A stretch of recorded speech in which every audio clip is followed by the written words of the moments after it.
A little bit about the find it, fund it, fix it, and then flip it or farm it. And this is the second section on how you grow a whole orchard of money trees. How do you grow a whole orchard of money trees? Well, there's 5 F's. You've got to find good deals. Now, I don't care if this is a real estate deal. I don't care if this is a small business. Whatever it is, you need to find good deals. And out of 100 deals that are out there, only 1 or 2 fit our criteria. And this is the one thing that I've learned in all these organizations I've worked with, the ones that are really successful, they look at a lot of deals. They look at a lot of deals, and then they only take a small percentage of those deals that are the cream of the crop. So you need to find ways to be able to find these wonderful deals. Then you need to figure out how to fund it or control it. You need to fund it or control it. And then we need to fix it. What's wrong with it? Now, sometimes fixing it, we don't need to fix it. We just need to let it grow. Charlie Munger at the last Berkshire Hathaway conference, I'm going to quote him. He said, just leave the damn thing alone. Let it grow. Costco is just going to keep growing. It's just going to keep growing. Just leave it alone and let them do their thing. Just put the money in. Don't pull up your money tree and to see if the roots are doing well. Let it grow. Now, once you've done those 3 things, then you got to decide, am I going to flip it to make money off of it, or am I going to let it grow and then farm it? If it's a money tree and it's producing fruit every year, then you're going to farm it. Hey, I'm just going to take money. I'm going to get money off of it every year. If the tree's dead, then you're going to flip it. You're going to cut it up and sell it for wood. Okay. So every time you look at a deal, for example, as I bought millions and millions and millions of dollars of real estate and done that with businesses and everything else, I have to decide, is this an asset that will make more money if I just let it grow? Or can I make more money by flipping it, taking the cash and reinvesting it? The question you need to say to yourself every morning is, what else can I do with my time? And what else can I do with my money? And if I'm doing the most important thing with my time and the most important thing with my money, then you go do it. But you ask yourself that every day, every morning when you get up.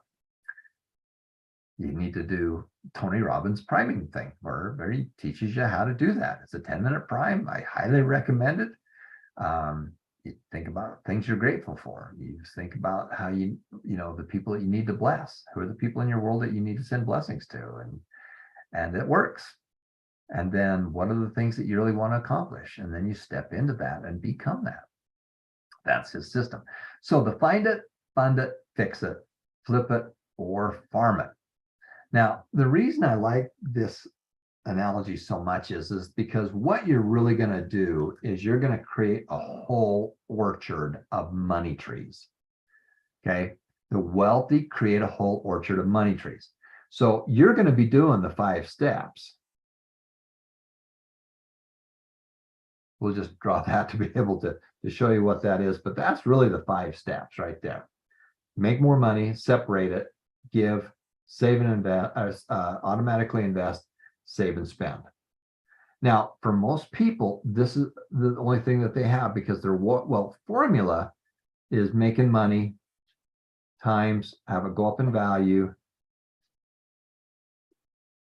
times time equals wealth. Now, for most people, this is the only thing they have. They only have one thing working for them, and that's their job. That's the only thing they have. They don't make enough money. They spend too much of it, and they don't get any money right here in step 4. They're not getting any money into that step number 4. And that's crucial to what we're trying to do. You've got to get money into that step number 4. Going back to this, you have to get money into this one. That is crucial. You have to figure out how to make more money. You have to figure out how to do that with your job or these side hustles, but you've got to get money into that long-term investing. You got to get it down into the wealth formula. Now, the wealthy, this is what they do, but they have a whole orchard of money trees. So as you drive around town, and if you drive around and see what I have real estate trees.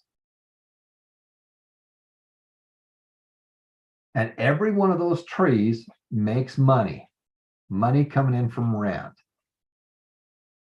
Okay. And we have expenses.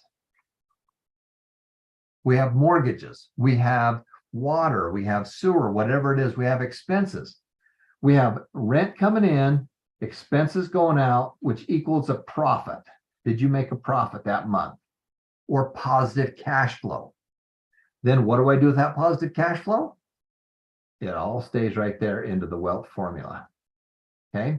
So as I'm paying off loans, some of that is coming into the wealth formula. As those properties are going up in value, that's all part of the wealth formula. Income minus expense equals a profit, but then I'm investing in things that go up in value that are going to make me more money over the long term. Okay, that's key. Going right back to this. You have money coming in. You have rent going out, and you're making a profit on it. And the goal is to have it go up in value. And that's what's going to happen with real estate and everything else. So I have a whole orchard, and I don't have one tree. I have a whole bunch of trees. I have rentals. I have commercial property. We have hotels. We have all kinds of things that I am a small investor in, that I do that. Okay. Your small business right down here. Many of you have a small business. I did quite well with multi-level marketing. After I had my heart attack when I was 34, I got on the products, and I stayed on those products for many, many years. I'm still on those products, 30 years later. And it brings in money, it makes money, then you just have your thing right here. And we have some small expenses, but the real profit goes right here. And we take that profit and we invest it in long-term stock. So the MLM, it makes money. As it makes money, we make a profit. We take that profit and we turn it over to Buffett. And Buffett makes us more money. Okay. So we have that going on with our real estate for long term. We have that with our small businesses, and we have that with our stock. And we have multiple businesses. So I don't have just one piece of real estate. I have a whole bunch of real estate. I have all kinds of different businesses, but I started with one. You've got to start with one business and do it. You've got to start with this system right here. You've got to get your wealth formula set up and automatically start investing. Then we're going to add more stuff. We're going to add stuff from our small business.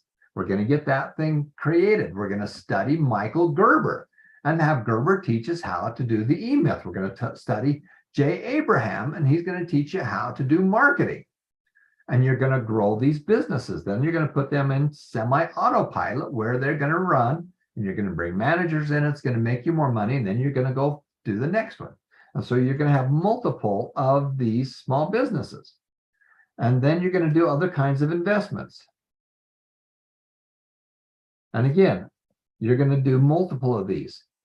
Now, when you get started, when I was 14 years of age, I had a job.